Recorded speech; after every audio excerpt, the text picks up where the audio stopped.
Welcome to Tell Me Your Story, new paradigms for a new world where we're giving you choices and knowledge of those choices to help make your dreams come true.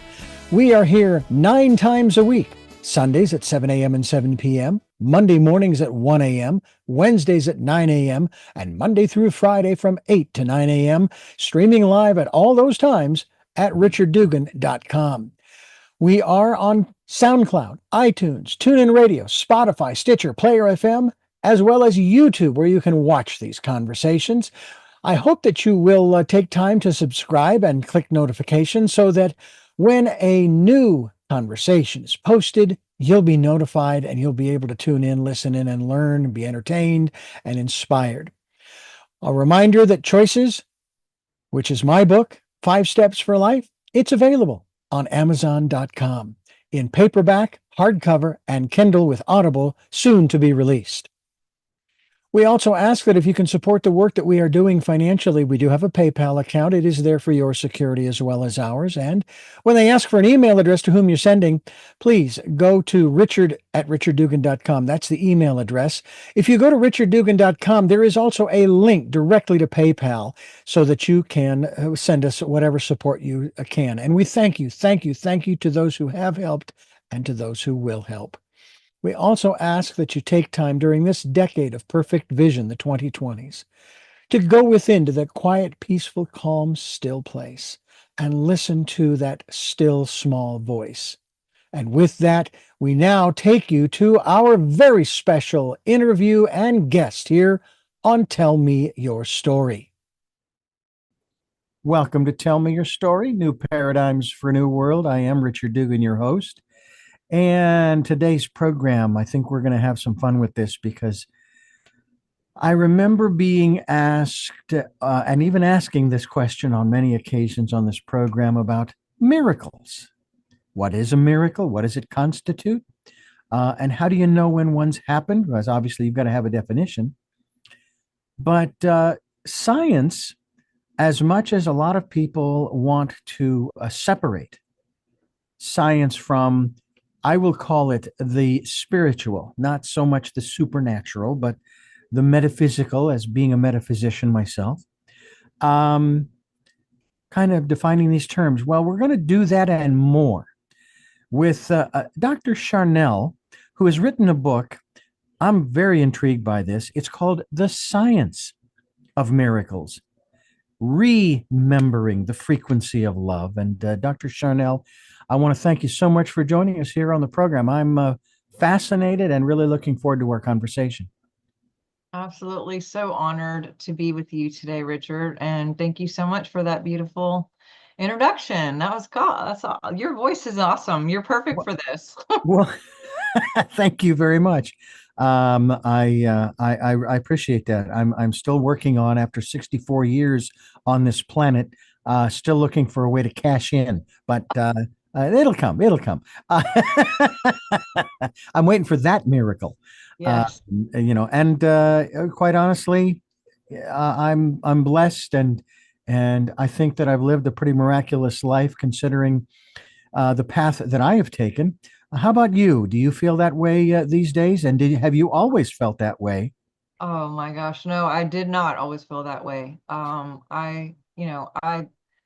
I think after going to different countries and seeing how other countries and other people live, that gave me a little bit more perspective on life for sure. But we all have our days where it's just like, what's going on? And I think my own mishaps, or I guess, just choices that got me to where I got, whether it was good or bad, have all been for something. And we've all, had those opportunities to go down one way and just, maybe recalculate a little bit, and constantly recalculating. And, that's what's fun about life, is free will and being able to make choices.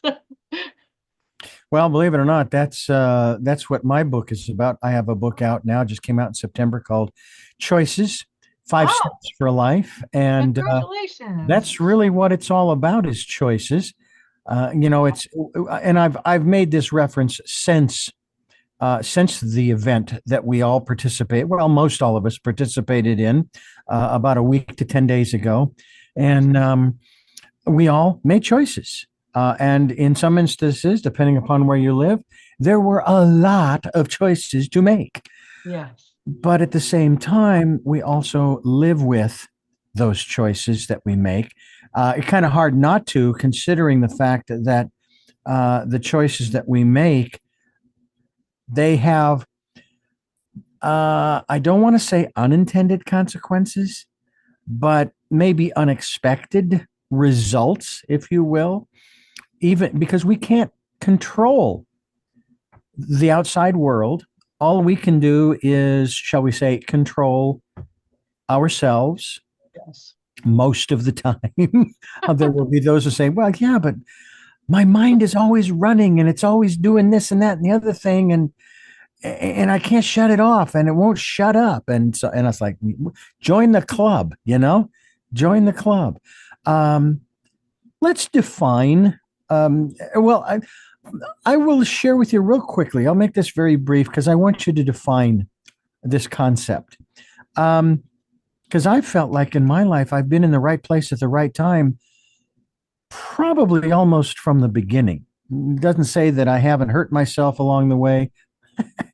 What came to mind was we were on vacation, the family, the 6 kids and parents, and we were in Sedona, and there's a church called Church in the Rock, and it has this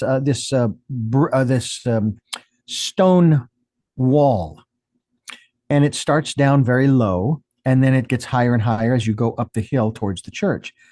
I, being the gymnast of sorts back then, decided I was going to step up onto that wall and I was going to walk up it a little ways. We're not going to go too far. To which my mother said, "Hey, Richard, you need to get down or you're going to fall." And within about 5 seconds, I fell face down into the dirt, knocked the wind out of me. That was the only injury, was it knocked the wind out of me. So, I mean, I didn't go unscathed as I grew up any more than any other kid at that time. But when I started to work, when I started to interact with other people as I got older, going through high school and then into college, junior college, I should say, and then working, it was as if the world was, I don't want to say at my beck and call per se, but I just happened to, as I'm in college, touch base with my guidance counselor who told me about a radio station that was opening up. Next thing I know, I'm working for them. And then I'm applying for a job at another commercial station. And I mean, and my wife and I lost both of our jobs in 2006. And next thing you know, we're here in Santa Barbara. And now we've been here 18 years. And, it goes on and on and on and on and on. Would I classify that sequence of events as miracles? Or just I'm in the right place at the right time? Or was I born under a lucky star? Because I know a lot of people, they start questioning. I've got several people that I talk with on a regular basis. They question, what am I doing here? And some of them are in a negative context. I really don't want to be here or there or the other place. Mm-hmm. And my father, even after his eldest daughter's passing in 2002, he didn't want to be here anymore. And a year later, he was gone. Yeah. And I have to wonder sometimes if, our words don't manifest those kinds of events. What about that? Are those miracles? Are those, first of all, I don't believe in coincidence. I rephrase that. They're coincidences, meaning they're events that coincide, but it's not something that it's like there's a pattern there. There's a purpose there. We just may not know what it is. Anyway, I'll let you share your perspective.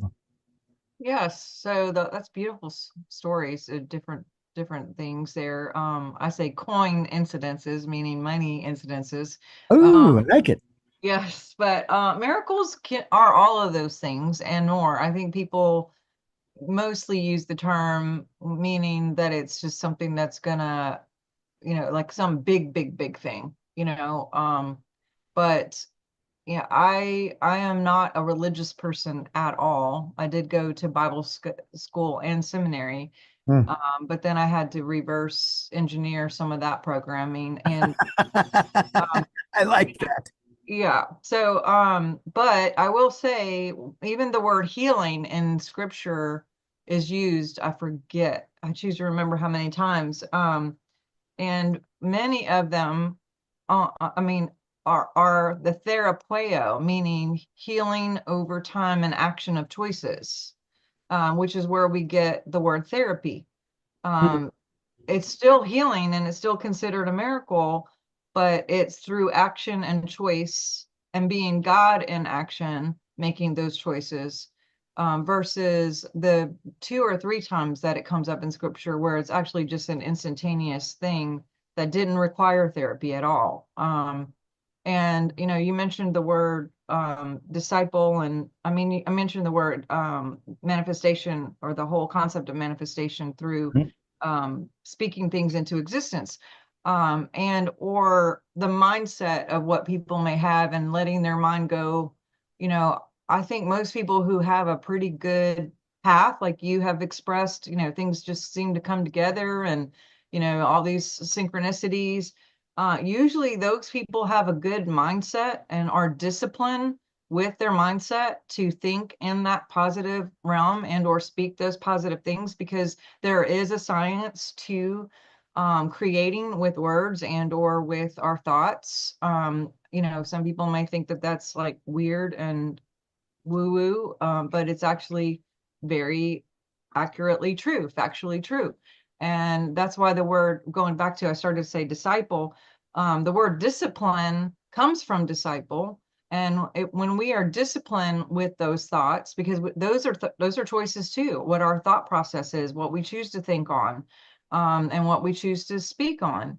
Um, when we can steer the tongue and steer the mindset to go into a more positive pathway, then that will create frequency levels into the biofield. We all have this biofield, bio meaning two, and that field is usually around 4 to 5 feet as far as the average person I've tested. Some people test way further, up to 21 feet.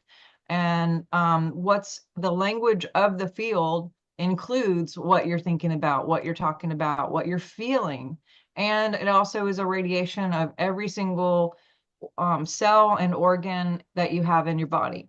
And so if we have certain belief systems, that's going to send an equation out into the field. If we have certain things that we're talking about, those send equations out to the field. If we have certain feelings about a certain situation, those also send things out to the field. But the interesting thing is the heart is also magnetic. When I worked in cardiac rehab, the surgeons would talk about how they would see the blue light in surgery. I never personally saw it, but I would hear them over and over talk about this spark of blue within the heart when they would do surgery. Not every time, but many, many times. And I kind of thought, well, that's interesting. And I just kind of shelved it. But later, when I started looking about the mechanics of the law of attraction and manifesting, and then I had two pretty powerful encounters with, I don't know who these things are, but they came into my living room and there was a download of a lot of information, including what I'm talking about as far as the field and the equations and how that all works and how they radiate, and also we magnetize. And that's how, literally how I got the book, is through this information download. And I've been able to reverse things, meaning reverse. You said remember. When I say remember, I'm meaning to remember again, to align with God's source and its frequency. To remember and or reverse verse, meaning frequency, to make a new verse, make a new sound, and create something completely different through those choices. Because choices, believe it or not, on when you test choices, choices are 400,000 times stronger than actual spirit. We can override spirit with our free will. That is how we were created, and that is the technology that we have. So as we move through life, if things aren't working out for you, take a look at what you're thinking, take a look at what you're feeling, take a look at what you're radiating. I think awareness is really, really key. And what's also cool, and I'll just say this, your heart is the most magnetic of all of those things mentioned. Yes, it is radiating, and yes, all those things radiate, but the heart actually pulls in what matches is in the field. So if you can think about something really positive, but if you feel crappy about it, you get like a energetic purgatory, and you can kind of get like a two-step forward, one step back, where it's like you almost got the job but then it didn't go through, or you almost got the date with that dude but then he pulled out, or whatever, so Mhm. we can miscreate, or we can be very strategic architects with our lives. Sorry, my dog is barking. No, I don't hear him. That's good. But it's okay. We've had programs where we've had animals walk across in front of the guest, Ah, in front of the camera, and so forth. And hey, we welcome them all. So yes. no problem whatsoever. That's interesting because I mean I love the differentiation that a lot of people have, and I have it too, between religious and spiritual. I like to define religion from the book that the religious like to beat us over the head with. True religion, as is written in the ancient text, true religion is taking care of the widows and the orphans. That is true religion. Not the cantor singing up in the balcony and incense and all of those things. I don't know what that is, other than I do happen to love ritual and ceremony. I was born and raised Catholic, so that's one of the things that I find very important, and that's something we'll talk about too, because there's an aspect of this conversation. You talk about remembering the frequency of love, and we've talked about, sound and vibration, tones, et cetera, frequency. And as I've mentioned earlier, and you alluded to as well, about words. And I say this all the time when I hear somebody say something. Doesn't matter what they say. Doesn't matter what I say. Words have power. And whether you are conscious of your intent in the words that you are using or not, whether you're conscious of it or not, those words still have power, and they go out. Now, I know that I'm not sure about mantras and affirmations and those kinds of things, um, how they play into all of this. But when you start talking about the science of miracles, science has shown, a matter of fact, there was a study done many years ago about what's called the Mozart effect. Now, I personally question, why Mozart? I'm not opposed to Mozart, don't get me wrong, but why Mozart as opposed to Rachmaninoff or Beethoven or Tchaikovsky or Cohen or whoever you want to list? And yet they have shown that there are aspects of the music of Mozart that seem to, during the process of studying and so forth, seem to help the brain to process a little differently than it would without the vibration of Mozart. Yes. And who knows? Maybe they do better on tests and those kinds of things. Of course, then I read an article shortly thereafter that poo-pooed the whole thing. Said, no, it's a bunch of hooey. And I'm sitting here going, really? So what you're telling me is those high tension power lines that travel over my house that have a frequency that they put out when electricity is flowing through it Yes. have no effect whatsoever on the human body, which is also an electromagnetic a machine, if you will. Talk to us a little bit about the science behind miracles or about miracles, especially in terms of this aspect of frequency, about vibration. I mean, because we've got them going on all the time. Radio waves, AM and FM, they're floating around all the time, going through us. We're just not a receiver of that frequency. And the list goes on of all of these different vibrations. Matter of fact, I just saw a piece about SpaceX and sonic booms. Now, there's a vibration. Yeah. Baboom. Yes. Well, that's really interesting. You mentioned something. I want to hit on something real quick before we go there. Is you Please. mentioned something about, I guess your father had lost, is that your sister? Yeah, my eldest sister. Your oldest sister, and he said he didn't want to be here anymore. And then, sure and lo and behold, he isn't. He Yeah. wasn't. Um, so on a science level, when we say certain key phrases, the subconscious is very literal, and it doesn't understand symbolism at all. It only recognizes literal words. And when I was diagnosed with cancer in 2016, which I reversed, by the way, all natural, I did a lot of things with the terrain of my body, but one of the things that helped and was the catalyst of it expelling from my body was conscious language and those mantras that you're speaking. And when I was studying conscious language, I looked into some key phrases like saying, I doubt it, cancel clear, actually creates the body to start building phlegm in the lymphatic system for a person. Saying things like, I can't, really means I can't serve, which is uh, usually stimulates cancer, cancel clear. Um, there's all kinds of, or I doubt it. Those things, there's all kinds of different phrasing that create different things. When I first went to a man who's no longer with us, he's actually chose to leave almost a year from now exactly, who is Mhm. my mentor, Robert Tennyson Stevens. He did biooptic holography in my eye when I went to him back in 2016 when I was dealing with this C situation.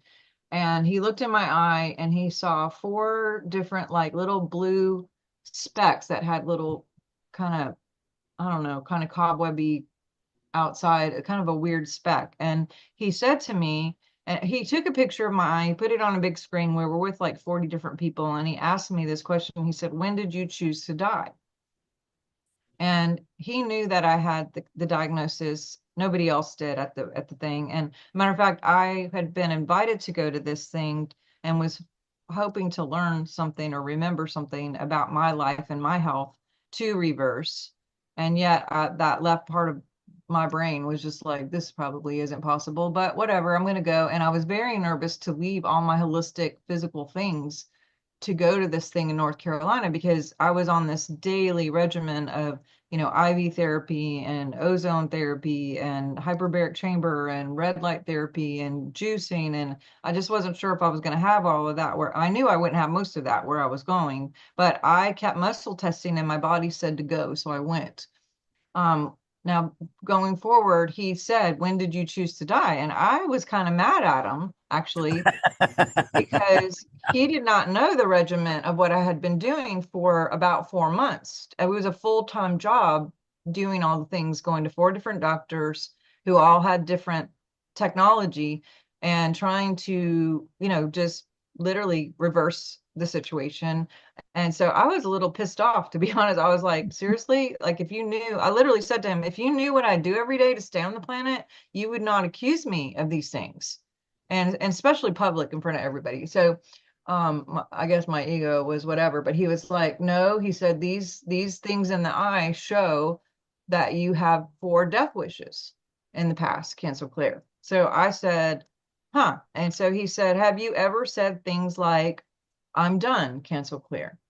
And I was like, doesn't everybody say that, and he was like, well, what about I'm so over this, cancel clear? Or how about I just can't do this anymore, cancel clear. And I say cancel clear because I want to clear the energy and cancel the energy of what I've said. I'm just using this as an example. And I catch myself cancel clearing all the time because of these default programs that are still like in the subconscious that tend to come up. But um, I was just kind of, whoa, like, okay, I say all those things all the time in the past. And he's like, okay, I want you to say I am and I can.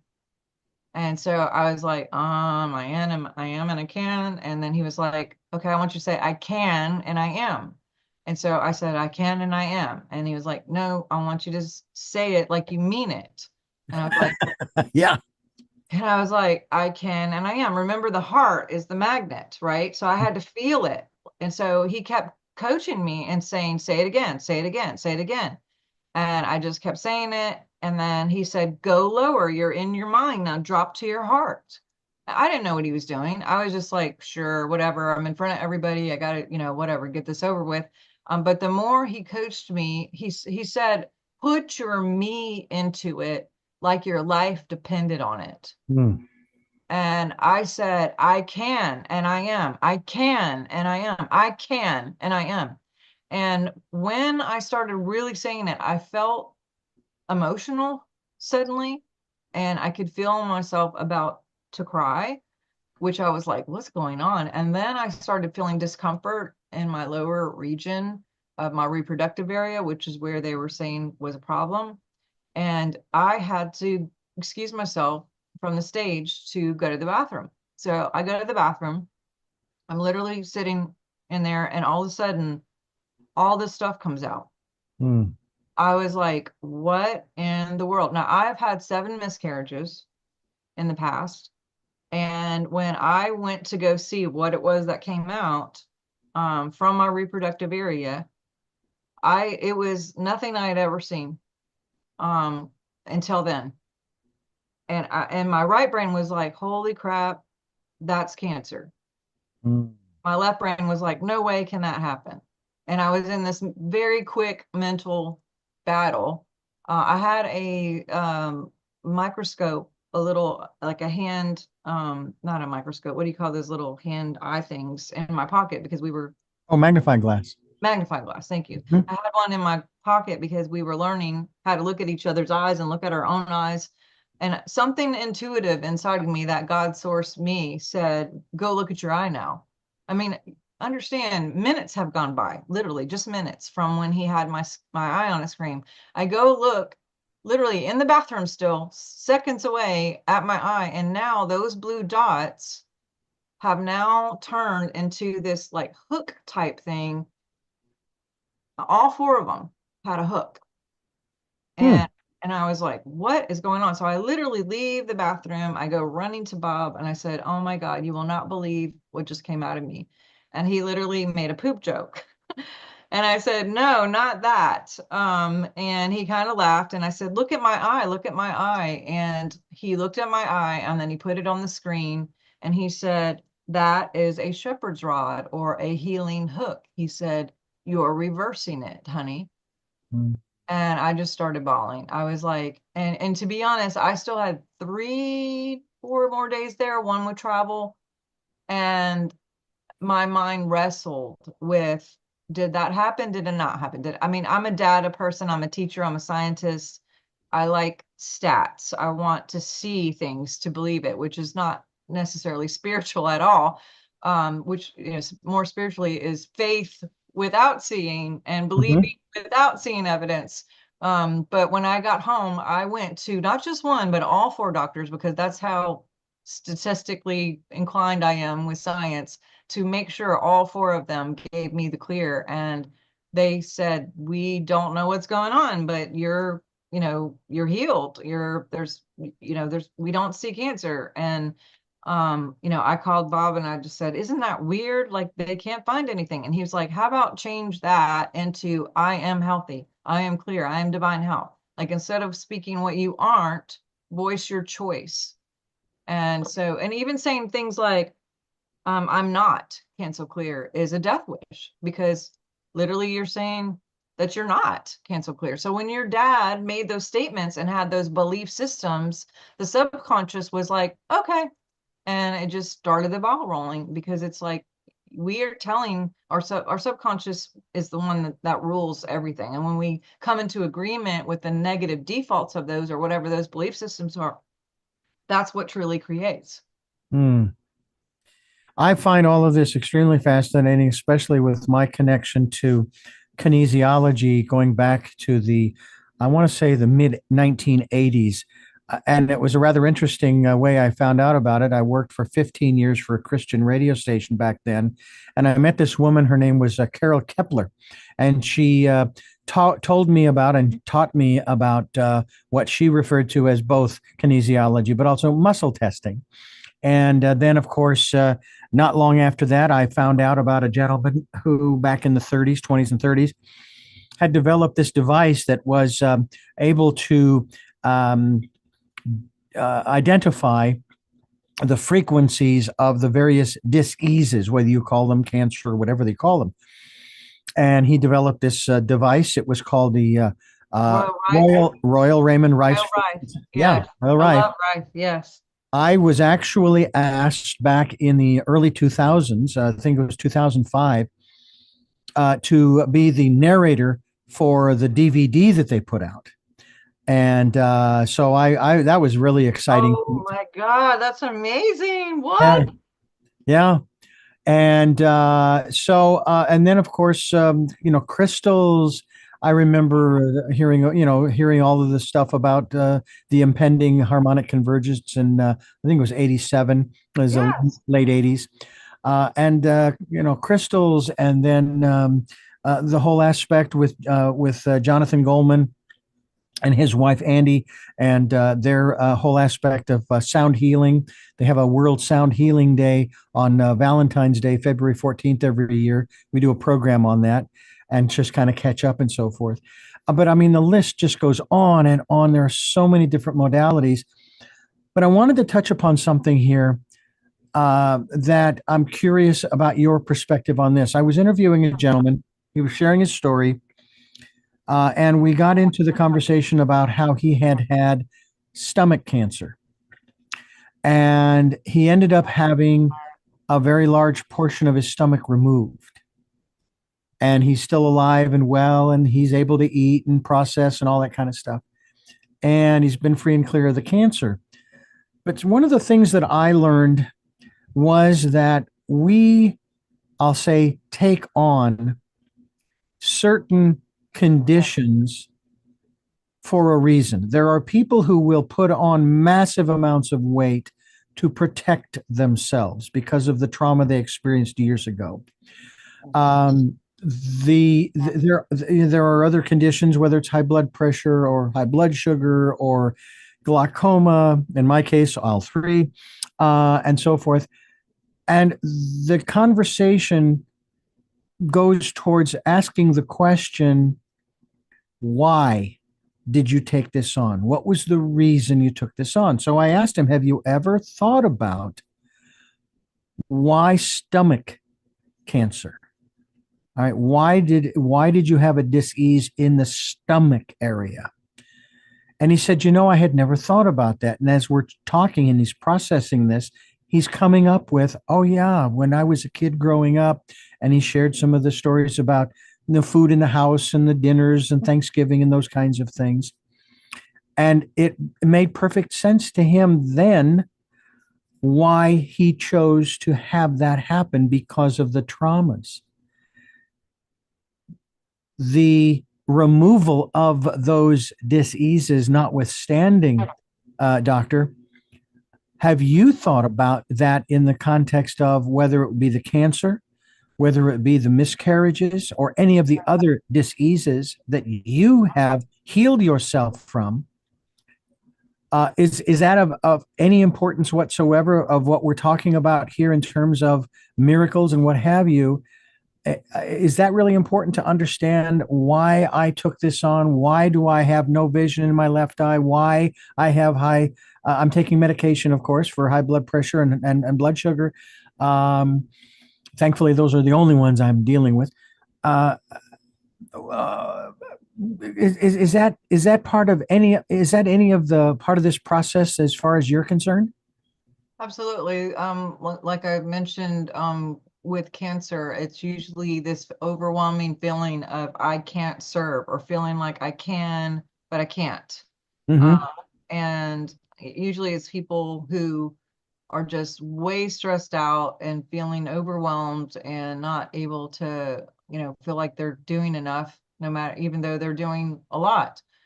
With stomach issues, I've seen a pattern of people who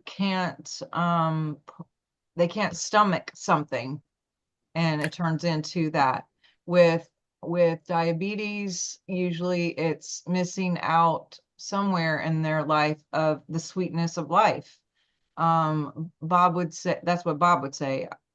He also talks about vision, and he refers to different mantras, I am God's eyes seeing, or I see God everywhere I go, or I see secure everywhere I go, and things like that, for mantras to reverse I things. Or I see God in everything, or things like that.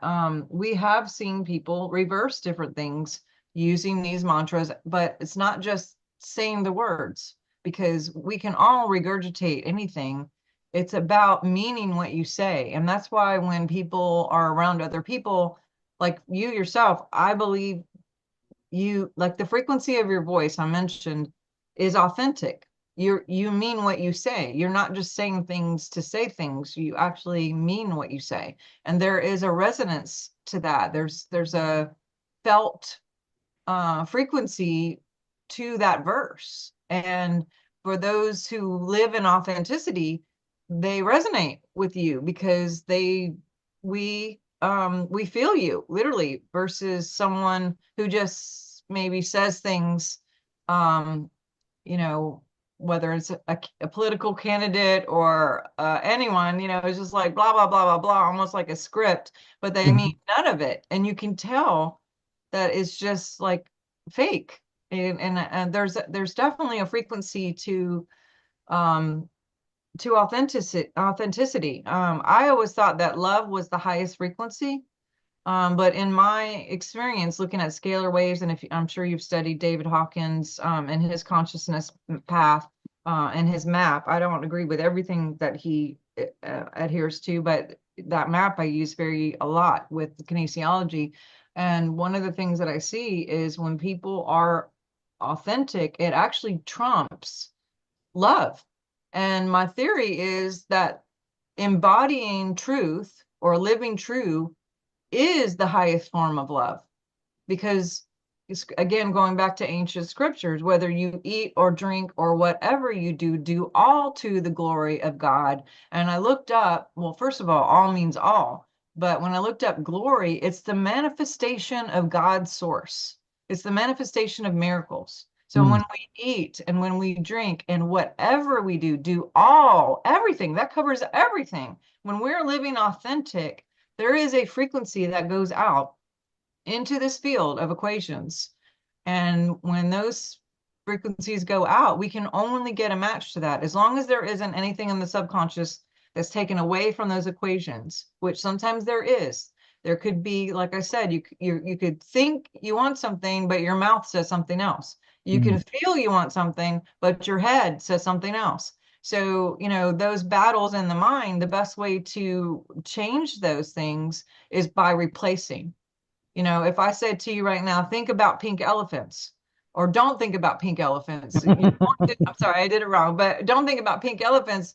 People automatically think about pink elephants. But if you replace it quickly with, now think about a swing set. How fast can you time travel with thinking about a swing set, instead of you literally changing your timeline by creating a different image? Because imagery is so important. The word imagination is to image a nation. And so I only voice my choice as much as possible when I do.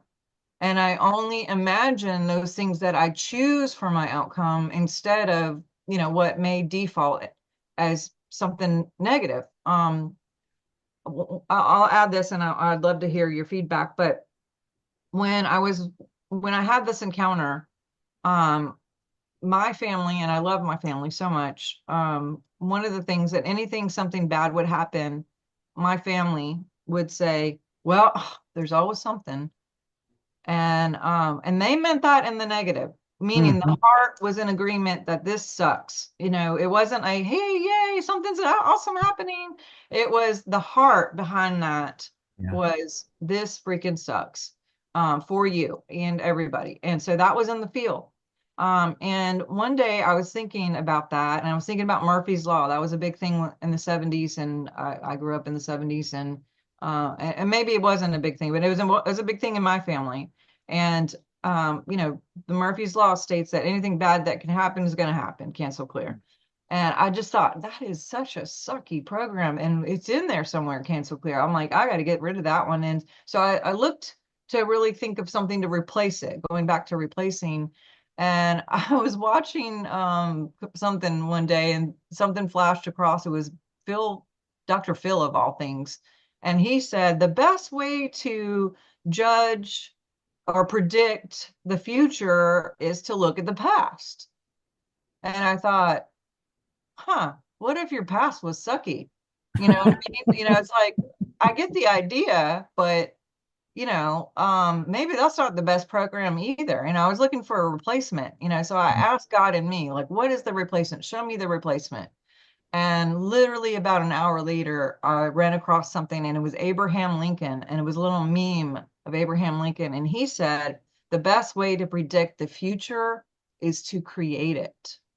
And I was like, oh my gosh, yes, that is something I can put my frequency to. That's something I can come into agreement. So when something bad would happen, I stopped calling those people that would give more energy to my field of, yeah, that sucks. That more is going to happen, because all that would do is just generate more negatives in my equations and then give power to it, because I would have come into agreement with it too. I had to find people that would only see me in the outcome I wish, someone that understood miracles, someone that believed in victory for me in a different outcome, and was accountable to that, like someone that would hold me accountable to keeping my mindset with that replacement of only good things happen to me. The universe has my back. God has my back. God and me has my back. Only God in action Mm. uh, is present here. And when I started having different mantras, and just I have a two or three that are always like kind of in my pocket, kind of like if you picture a cowboy with his guns, it's like I got mine right here loaded, locked and loaded. When something happens, it's like only God touches me, only God hears me, only God sees me, only God speaks to me.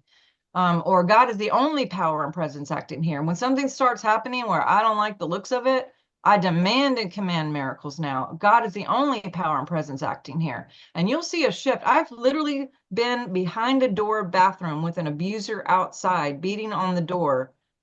Terrible situation I had myself in. And I could not say a word in the bathroom hiding. I had to, inside my mind, scream as loud as I could without words, but in my mind, say, only God touches me. Only God hears me. Only God sees me. Only God speaks to me. And I did it for about 10 minutes, and all of a sudden the beating stopped on the door.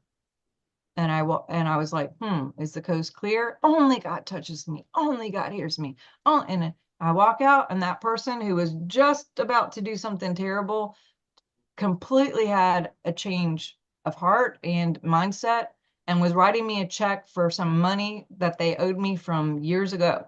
Mm. And was like, oh yeah, by the way, here's your check, and I'll see you later. Bye. And I was like, what just happened? Like, did I just do that?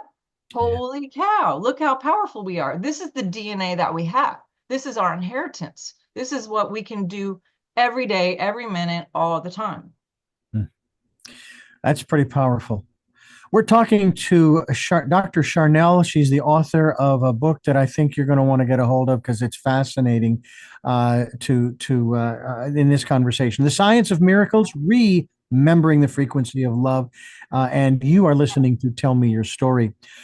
I'm Richard Dugan, your host here with Dr. Sharnael. She is unlocking the mysteries in regards to the science of miracles, remembering the frequency of love. And we are talking here. You've brought up a couple of things in the last segment that I want to touch real quick upon.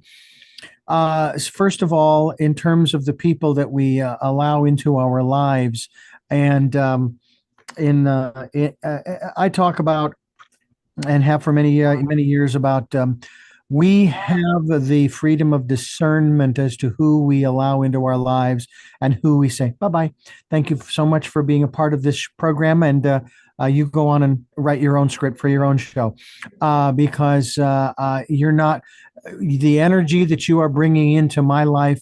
I don't want, and that can be either on a personal level, face to face. It can be in a Zoom situation. It can be through technology, through social media, whatever the case may be.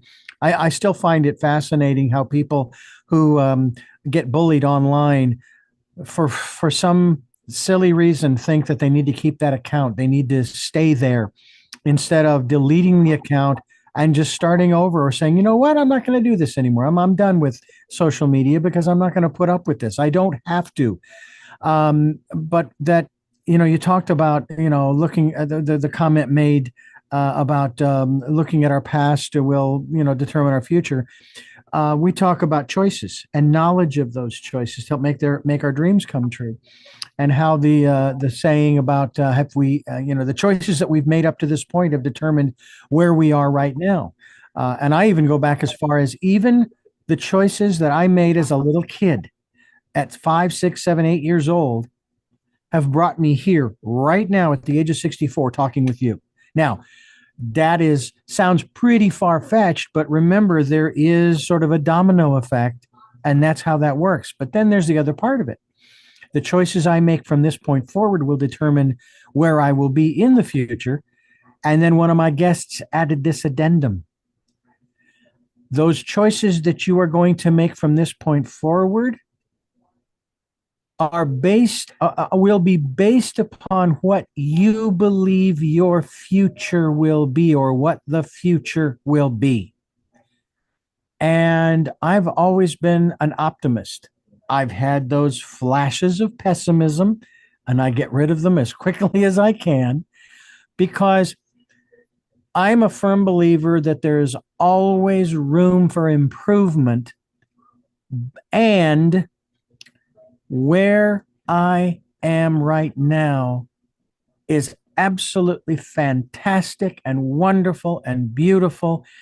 And that's why I have struggled with the phrases. On the one hand, you'll hear America is the greatest country in the world. And then you'll hear on the other hand that we need to make it great again. Why? Now, I was sharing this with someone. They said, well, think about that from what you've already said. There's always room for improvement. But to make it great again implies, or if not out and out says, it's not great now. And I disagree. It is. But at the same time, I don't want to sit here and make us superior over anybody else. I live in Santa Barbara, California, one of the most beautiful places on earth. It's fantastic. I moved from the hot spot of Phoenix, Arizona. I'm glad I did. Now, it has its beauty, but it doesn't resonate with me anymore. So, we have choices. We have discernment. We can draw into our lives. And that's really what you're talking about, especially when we start talking about this whole aspect of frequency. Whether we're talking about Rife's frequency generator, or we're talking about a tuning fork, or we're just talking about humming. I've learned something, and I'll love to have your input on this.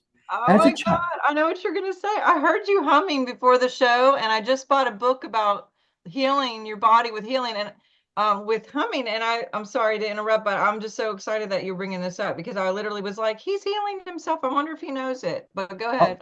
Well, that's one of the things. As a kid, I was suffering from the flu. I was laying in bed and I was moaning and groaning.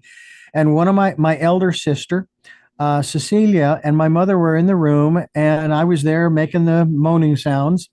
And my sister said to my mom, make him stop. He sounds terrible. To which, and I don't know how I remembered hearing this, but she said, no, that's how he heals himself. That's so cool. That's so cool. The vibrations that we have, in addition to a self-generating frequency generator, but we also have, and this is still in the realms of frequency and vibration, we have the greatest, no competition to anybody else. Each one of us has the greatest, I'll put it in this context, pharmaceutical company in the universe. We do. Better than Eli Lilly or anybody else you could mention. The key is, are you putting into the factory those elements that are helping to generate the chemistry that is needed to sustain a high quality of life? I'll put it in that context. Everything has a vibration, and that's one of the things that I think science has chosen. Even though we would both agree that science has stated that everything is energy. Energy is a vibration, and energy never goes away. It's transformed. And that brings me to this question to you. As a Reiki healer, I learned that when I send out that energy, I do not control it. I don't say for a particular intent. I send it and allow the individual or situation to do with it what it will. And it raises the question about what is healing. My present wife and I, sent Reiki healing to my father's brother, absentee healing. And at the funeral of my father's brother, my mother told us what happened after we'd sent that absentee healing. And it raises the question, okay, then what is healing? Because he died of the cancer. And yet he was able to get angry and throw his medication across the room against the wall, got in his wheelchair, wheeled across the compound where his family lived, or ranch, I guess it was, to have a time of closure, I guess, with his son before he passed away.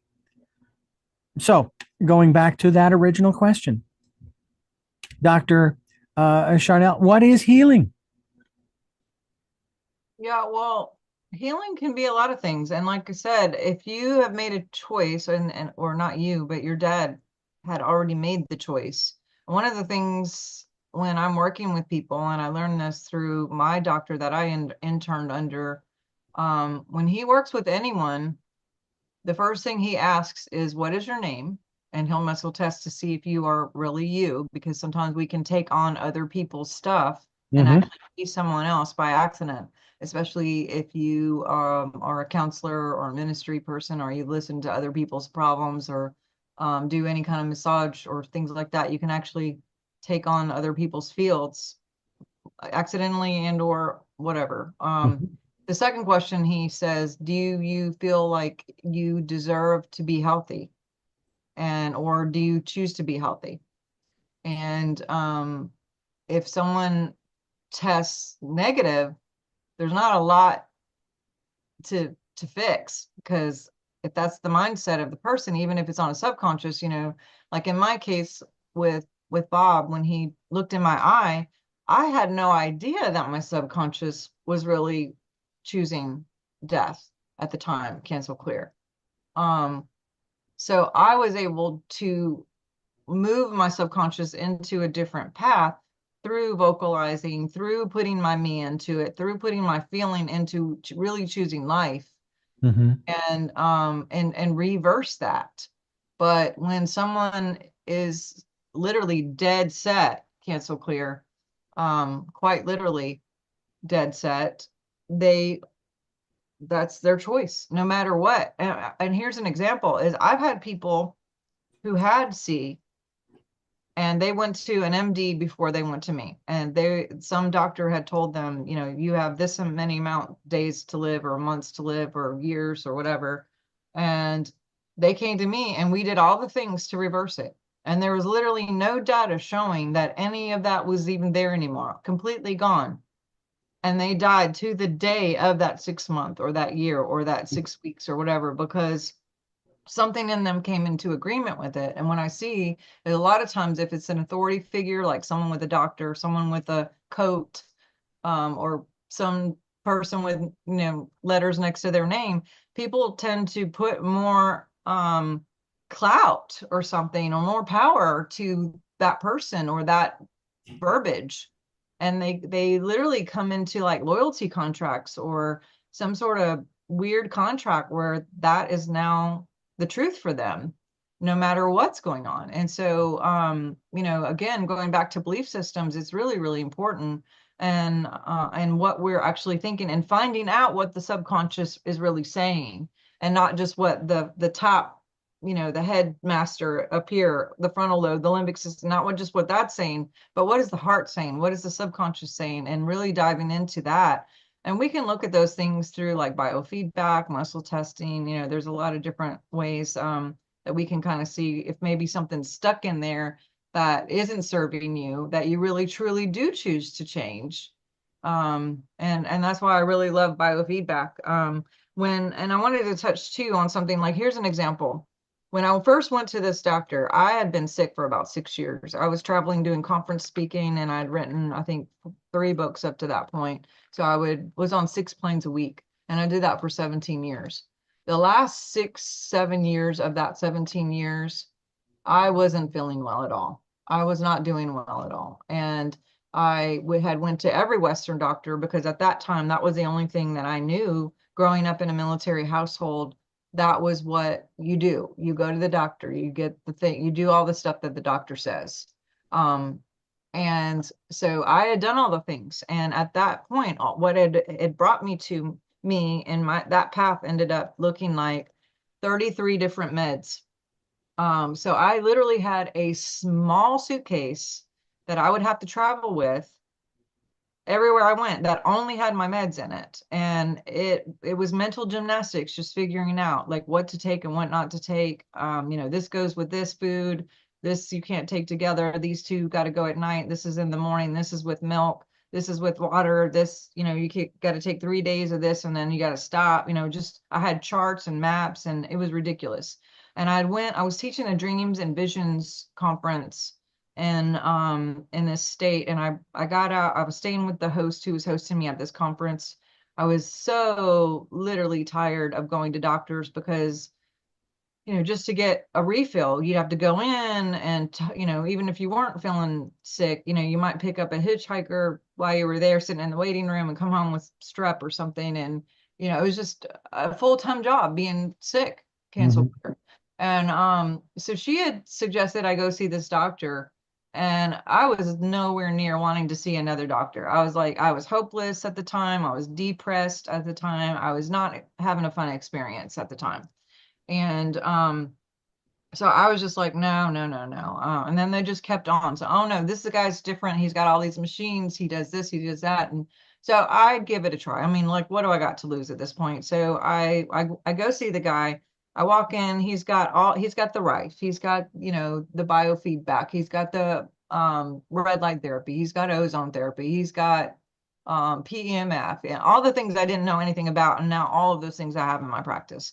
And again, I was full-time ministry at the time, serving, loving on people, trying really hard to help people remember that they're connected to God, that they have purpose, that they have love.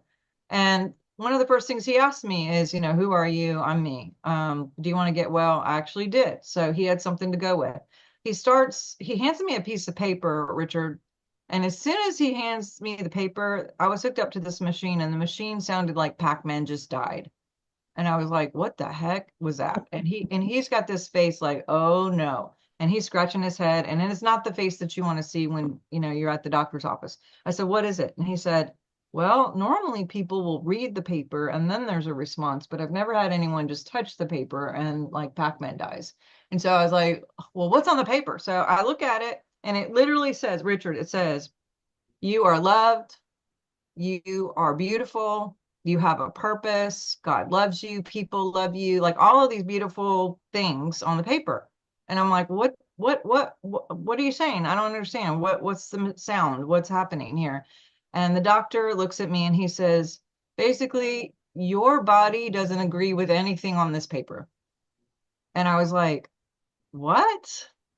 I had no frontal lobe information of actually knowing that I didn't agree with that. And I was super embarrassed because I was literally like, please don't ask me what I do for a living. Please don't ask me what I do. Please don't ask me. Because I was like, I am not representing God here at all. Like, this is what I teach everywhere I go, and I don't even believe it. Like, what the heck? So I was fully prepared to say, I am a pro bowler or something like that. Because if he asked me what I do, I'm like, no, anything not to make God look bad. But thank God he didn't ask me what I do for a living. So I said, what do I do? What do I do?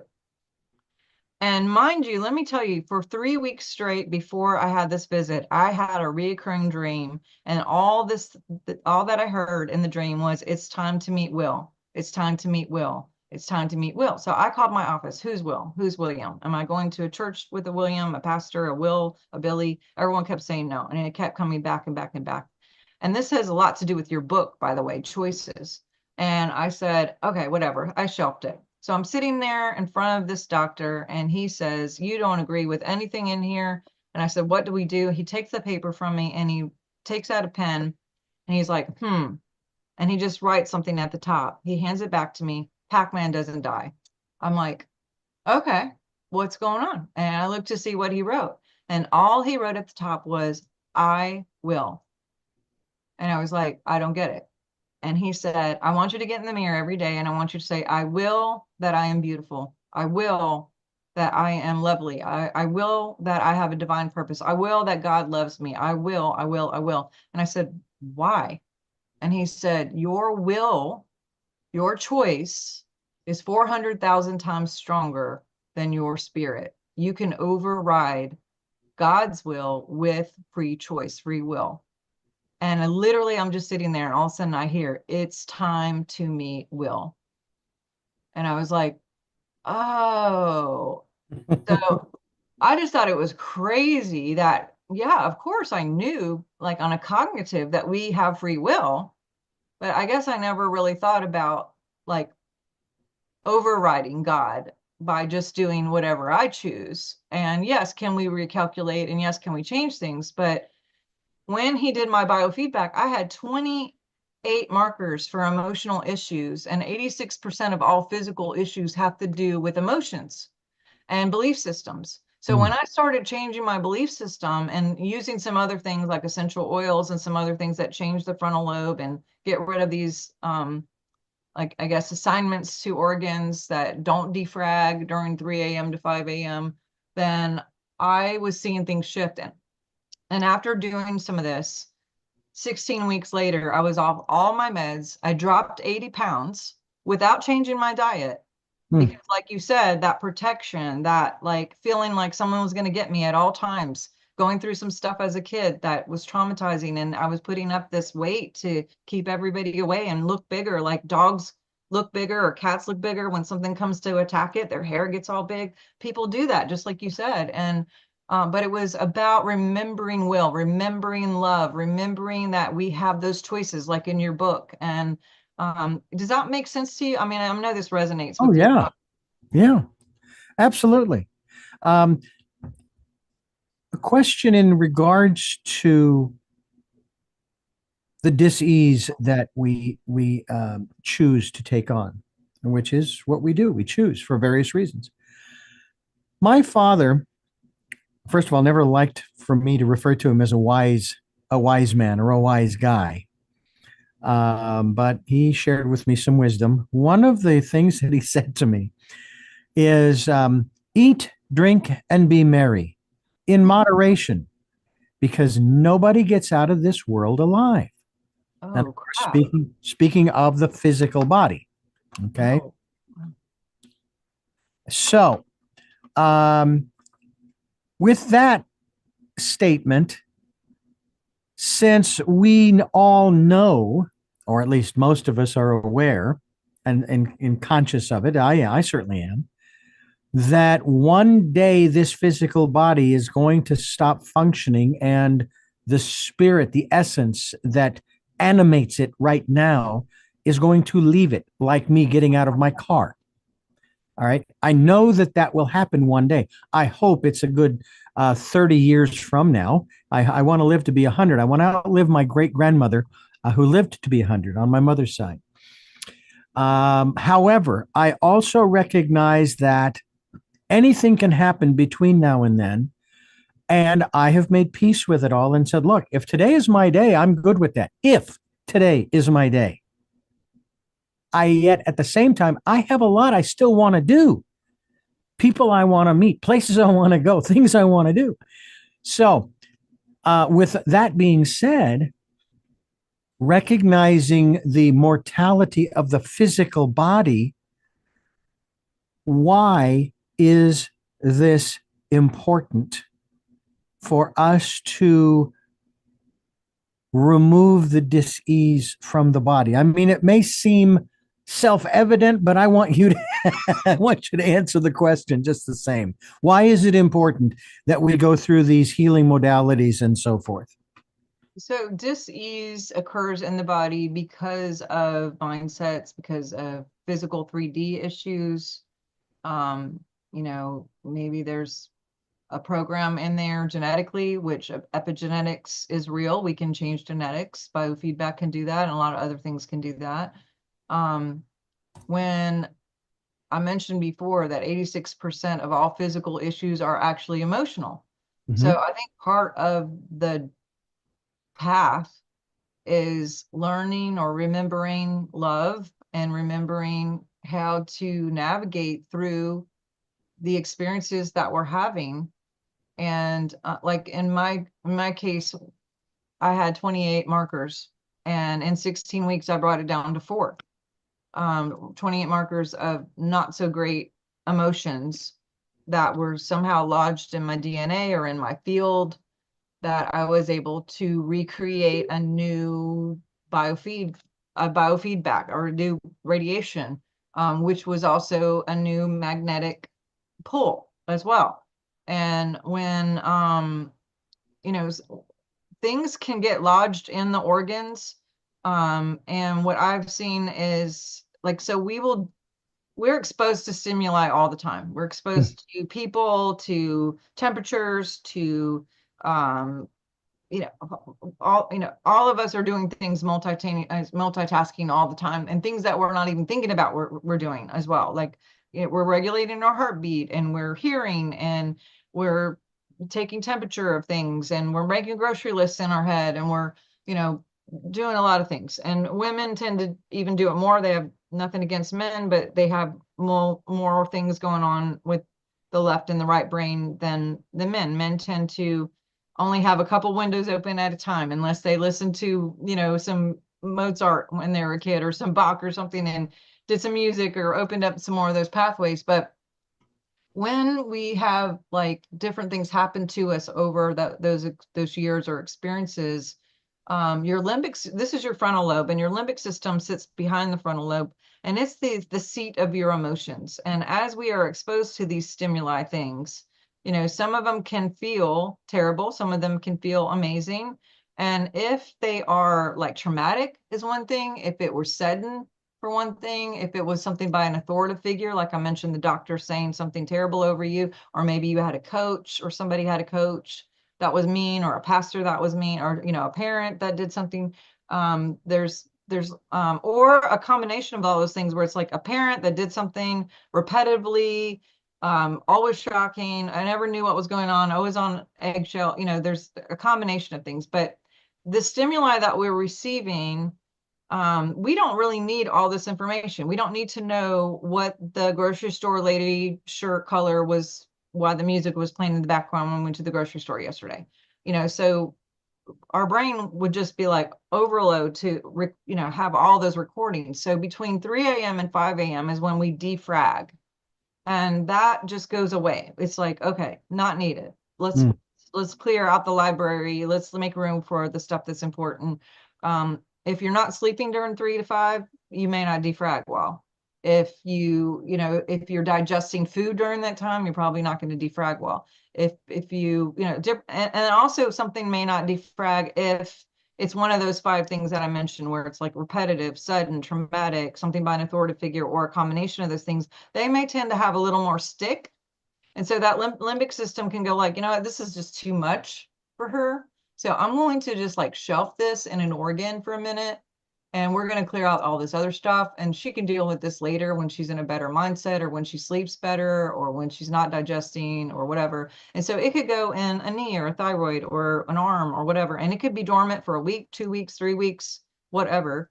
But after that time period, if you run into something similar Hmm. along the lines of those traumatic things, then, and you bump into that, then basically that could open up the dormant path to be now in full operation of some sort of signal, and signals looking like symptoms. And so now there's a knee issue, and you go to the doctor, and the doctor's like, hey, let's just give you a pill that turns off the pain. And it's like, no, let's find out what is there for a reason, so we can figure out like how to be different and how to not have the symptoms. Let's look at the root cause. Yeah. I think it's really ridiculous that if you had a car that needed oil, and maybe it was low or needed a change, and there's a blinker going on or some beeping noise, and you go bring it to a car specialist, and the mechanic's like, oh yeah, let's just unplug that thing. You don't need that noise. You don't need that light, you know. And then you drive off, and 2 weeks later your car blows up, cancel clear. So what I like to do is get to the root. That's what naturopaths do. I know you're very much in the root issues, whether it's emotional, physical, spiritual. And Mm. so with dis-ease in the organ, you can use things like frequency, rife. You can use essential oils, which all have frequency. And what I really love about essential oils is it'll bypass the olfactory system, bypass the frontal lobe, goes into the limbic system, and basically says, hey, those assignments you had to those multiple areas, let's just get rid of them. And we're going to release those assignments tonight or today. And I didn't have to, when I went through that 16 weeks of using essential oils and doing the mantras and all that stuff, I didn't even have to sit down and do talk therapy. I didn't have to relive the trauma. I didn't have to say, like, because all that does is kind of reinforce things. I'm not saying that you shouldn't talk about things, but when that's all you talk about is in second grade, you didn't make cheerleader and you're still pissed off. It's like, come on, dude, like move on.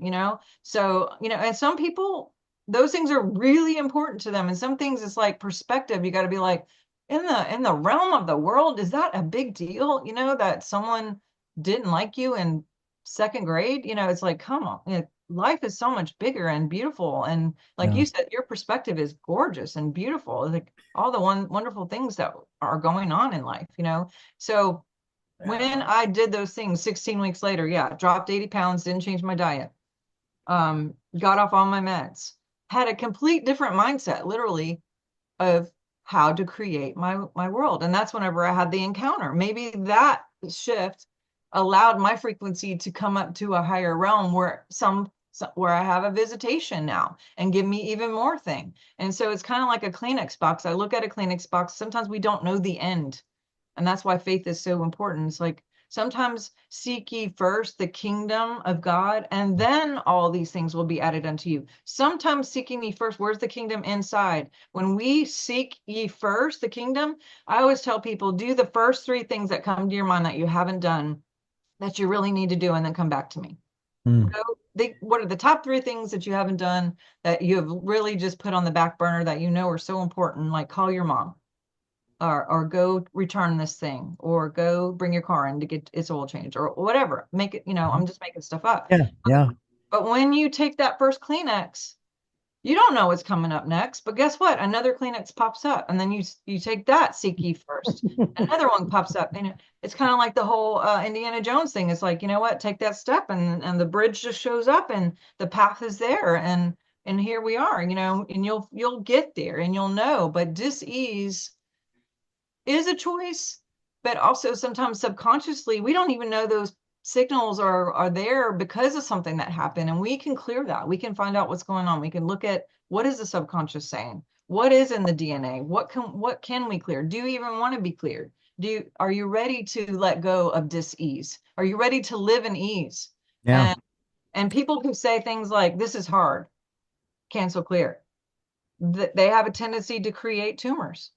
Yeah. It's been proven cysts and tumors are so when I feel like I'm about to say that, I literally switch it and replace it. This is fun and easy. This is fun and easy. This is fun and easy. And the more you practice, the more that is your default. instead of the old program that I used to have, which, oh, there's always something. Now it's like, Yeah. this is fun and easy and everything happens for me. Everything happens for me. Everything, God has my back. God, I am God in action, making good choices, and things come to me easily. And, things like that. Is we can brainwash ourselves into positivity instead of brainwashing ourselves into a negative thing. And Yeah. it does take practice, but practice is worth it. Yeah, I love the concept of a half glass full or a half glass empty. And of course, I will certainly say that my glass is half full. But my question, more than anything else, as to whether it is half full or half empty, is what's it full of? And guess what? You get to choose whatever. For me, it might be, I don't know, Bailey's Irish Cream. It might be one of my favorite other drinks, that kind of thing. Maybe just water. But it's like, look, my glass is half full and it's half full of, you know, and away you go. And then, of course, you made the comment earlier about there's always something. And makes me think of Rosanna Dana on Saturday Night Live, how she would go through her little speech, her little monologue, and then Jane would come in and say, "No, we were talking about this, not that," which she would usually respond with, "Well, it's always something." But in my case, when I say that, it is always something because life is happening. It's And fun. yeah, and it's a blast. I mean, yeah, I'm not going to say that it's a beer and Skittles all the time, but the fact of the matter is that everything, this is what helps me get through a lot of things. Everything is temporary. When I had my let's see, I had my gallbladder removed a couple of years ago. It was infected, and I had a golf ball size a gallstone, and they removed it before the process began. And I felt this little pain in my gut one afternoon, thinking, "Oh, that's just the sandwich I just had. That's all it is." And it didn't get any better until around 10 o'clock that night. And the wife says, "No, we're going to the ER." And of course, that's what it was. And I kept telling myself, not out of a sense of I need to focus, but it was like intuitive. I'm going to be on the other side before I know it. I'll be on the other side of this before I know. And I was on the other side of it before I knew it. And any other circumstance, everything in this world is temporary. However, sometimes because of our choices, it's less temporary than other things. And I think that's one of the other things that helps me through, of course, has for years, but I become more conscious of it, is that aspect that nothing lasts forever, not even life. And you can have it last as long as you want or as short as you want. My father was 91 when he left. Okay. So and he gave us six kids, now five, and my mother. He gave us all so much. And I know now he knows that. But when he was here, he did not really feel that. He felt as though my mother was the one who contributed. And in an interview I did not long ago, someone shared a perspective in that regard. And it was like, okay, I know what he meant, but the subtext of what he was saying about how he didn't feel like he had an influence and he was giving all the credit to my mother was actually, there was a truism to that. Not because he was an absent father, but because that's the role of the mother. Sure. And that's normal. That is part of the process. So it's like, okay, now I get it. And I'm sure he felt that too. It was just it was from him. For him, it was coming from a certain level of frustration, I'm sure, in that regard. But I got to tell you, I share this often. At my father's memorial a year and a half ago, um, uncoordinated by the five of us and the other folks who spoke, the theme for his memorial, you could have given the theme of, "Dad, we would not be who we are if it hadn't been for you. And not just biologically. Yes. I mean, it was just incredible how each one of us would share and how they would talk about how the difference and there were things that I didn't even know about my father that the others shared. As far as my brother being taught how to change the oil in the car, and that one time Dad said, "Hey, go out and go ahead and change the oil, Mike," and he forgot to put the plug back in when he put the 5 quarts of Oh, oil in, shoot. and he thought Dad was going to kill him. And Dad comes out, looks around, going, "What happened?" I forgot to put the plug in. So, all right, well, let's get this cleaned up and then we'll do this again. Didn't get angry. He was trying to teach him. Yeah. One of my sisters made the comment that he was, from her observation, and I wouldn't disagree with her, he was honest to a fault. He was Yeah. the most honest man she knew. And they have all my sisters, including my sister who passed, all married very honest, upright, supportive, caring, loving men. And I refer to them not as brothers in law, they are my brothers. And that is what is so nice about our family. Um, we're talking with Sharnael, and we're talking about her book and the work that she does. But when we come back here, I want to talk about one final thing before we wrap things up because I think it's important. We are talking about the science of miracles, remembering the frequency of love here on Tell Me Your Story. I'm Richard Dugan, and we're talking with Dr. Sharnael, and she has something rather interesting that you're going to want to get, and that is a copy of the book, The Science of Miracles. I also want to talk with you, Dr. Sharnael, about True TV. Can you share with us how that came about and what it is all about? I mean, it sounds self-explanatory, but I want you to explain it anyway. Yes, yes. Well, I did television for years, and we've moved everything online, like a lot of people. Oh Uh, yeah. and I one day we'll have to talk about this encounter. I have another show to do, and I'm sure you do too. But I I had this encounter, and the two beings there, one was named True and one was named Living. And so there was a big download, a lot of it, everything in this book and more. The Science of Miracles, Remembering the Frequency of Love, is the result of what was given to me.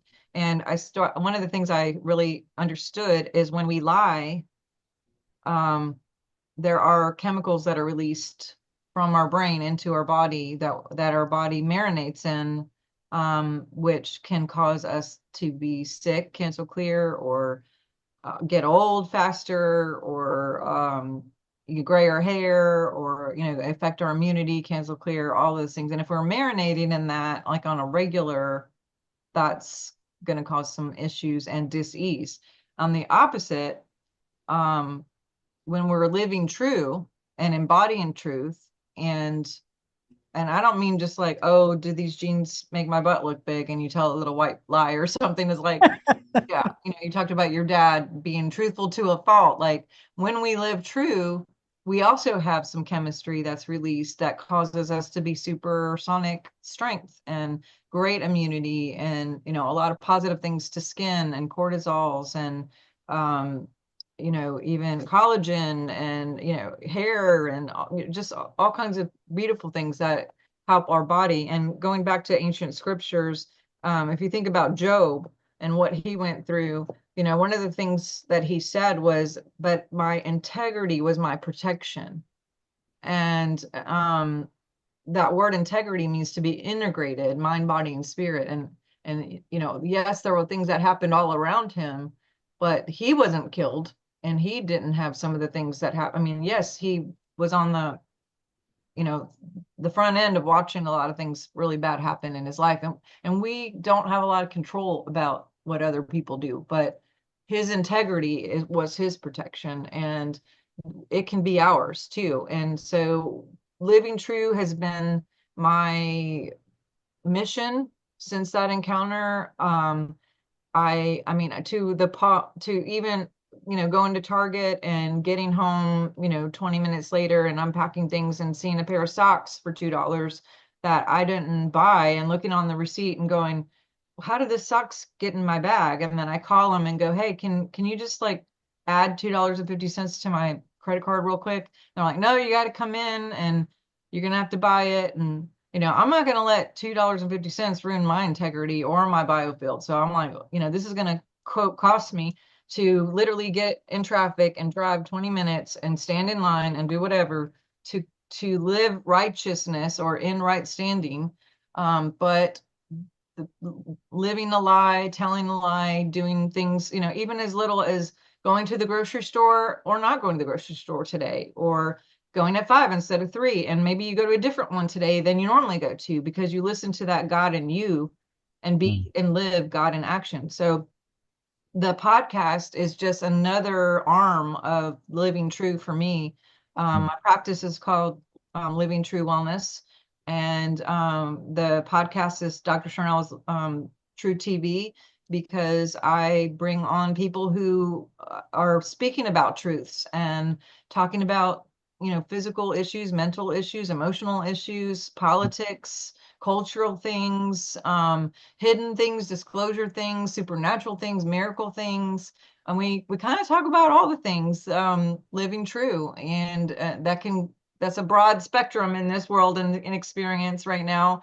And everyone's truth can be a little bit different, which is interesting when we have diverse guests that like that's their truth. And I'm like, sure, go for it. Like I'm love where everyone's at, and I accept where everyone's at and do all I can to not be in judgment, because that's their experience. Who am I to say that that's not true to them? So but yeah, our podcast is every Thursday at noon Central.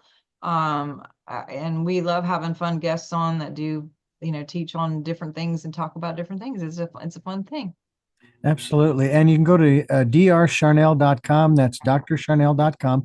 We will be linked to that website so that you can find out more about the work she's doing, get a copy of the book, The Science of Miracles, Remembering the Frequency of Love, find out more about True TV. Add one more thing here that came to mind, and that is, no matter what it is that you're dealing with, there is a passage, and we've kind of quoted here and there, that refers to perfection. In the New Testament, he is quoted as saying, "Be ye perfect," King Jimmy here, "as your Father in heaven is perfect." And I pondered that, and I wondered, well, what is perfection in that context? What does he mean? Now, I didn't go to my Strong's Concordance. I went to my intuition. But I also went to the Old Testament. And I remember, of course, and it's probably in various passages throughout, where God is talking and he's saying, he, she, it, I am that I am. Now, God is neither good nor bad, right or wrong, light or dark. God is all. And I thought, okay, well, if perfection isn't the duality that we have been living with for thousands of years, that must mean that perfection is just to be. Yes. So if you are dealing with certain issues, certain diseases that certainly Dr. Sharnael could assist you with, or you could read more about and find out more about through the Science of Miracles, that's terrific. But know this, that in spite of or because of what you are going through right now, you are, at this moment, you are perfect by your just being. And that's something that I know a lot of people have a lot of trouble with, because they equate perfection with the dualistic concepts. And it's like I've been trying to eliminate the words success and failure from vocabulary, because there is no success or failure. There is just life experiences and lessons learned. Yes. Period. That's part of the reason, in my opinion, part of the reason why we're here is to learn lessons that we chose, that we wanted to learn coming into this world. And at the same time, we're also here together, all 8.5 billion of us together, to learn to live and love and work and play together, and none of this other stuff. I mean, this is just, it's just silliness. It's like 2-year-olds playing, and knock it off. That's all I got to say. Is just knock it off. Uh, but I want to thank you for being a part of the work that we are doing here, and for the work that you're doing through, of course, not only True TV, but the Science of Miracles, remembering the frequency of love. And I thank you for being a part of Tell Me Your Story today. Wow. Well, I am just, the honor is mine. The pleasure is mine. You are a beautiful person with a beautiful frequency, and it was such a pleasure to be with you today and your guests. And you guys, I love this platform, and I love being able to do things online because obviously I don't have to get on a plane and go places. But if anything stuck out to you or you have questions, feel free to text me or call or go online and find me in social media, because I do miss like the hugs and seeing someone visual. I'm very visual. I like to see faces and connect with you guys and send you good vibes. And I love to hear from you and work with you in any way that I can help serve. Yeah. Well, we are greatly appreciative of your part in what we're doing here. And I do have three final questions I ask all of my guests. Uh-huh. I will ask those of you, but first I want to thank you for listening to and watching Tell Me Your Story, New Paradigms for a New World, where we are giving you choices and knowledge of those choices to help make your dreams come true. We are here on Sundays at 7 a.m. and 7 p.m., Monday mornings at 1 a.m., Wednesdays at 9 a.m., and Monday through Friday from 8 to 9 a.m. That's 9 programs. 9 different conversations, 9 different topics, and we certainly hope that you will listen to some of them, if not all of them.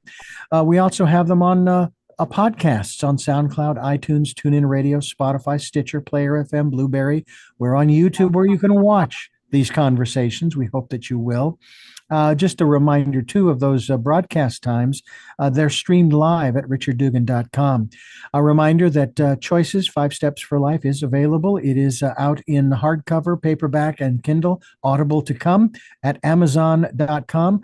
There are links on my website, richarddugan.com, to Amazon, as well as to PayPal, because if you would like to be a part of the work that we are doing financially, we would be gratefully appreciative. A PayPal account is there for your security as well as ours, as well as the link on the website, richarddugan.com, and you can contribute in that fashion. And we thank you, thank you, thank you for those who have helped and for those who will help. We also ask that you take some time during this, the decade of perfect vision, to go within to that quiet, peaceful, calm, still place and listen to that still small voice. We go to our final 3 questions for a very special guest, as we do at the end of every program. And those questions start with this one. Who is Sharnael? Oh gosh. Yeah, this is a whole different subject, but I'm sure my name means it's Hebrew, and I was born at 3:33, and the doctor who delivered me was Dr. Harold Messenger. My name Wow. means, yeah, it means Rose of God and Warrior of God, and I did not even find that out until I was in my mid-20s. So I feel like I am doing everything I can to remember both masculine and feminine sides of God, and to present that in love and in truth everywhere I go. What gets you up in the morning? Helping people, remembering love, my family, of course, my animals, love, truth, and I really do love seeing people. I feel like my vision or my destiny is helping other people find theirs and getting their integrity and their wholeness back. Hmm. That really lights me up. And finally, what was your best day? Oh, wow. Gosh, why am I emotional? Any day,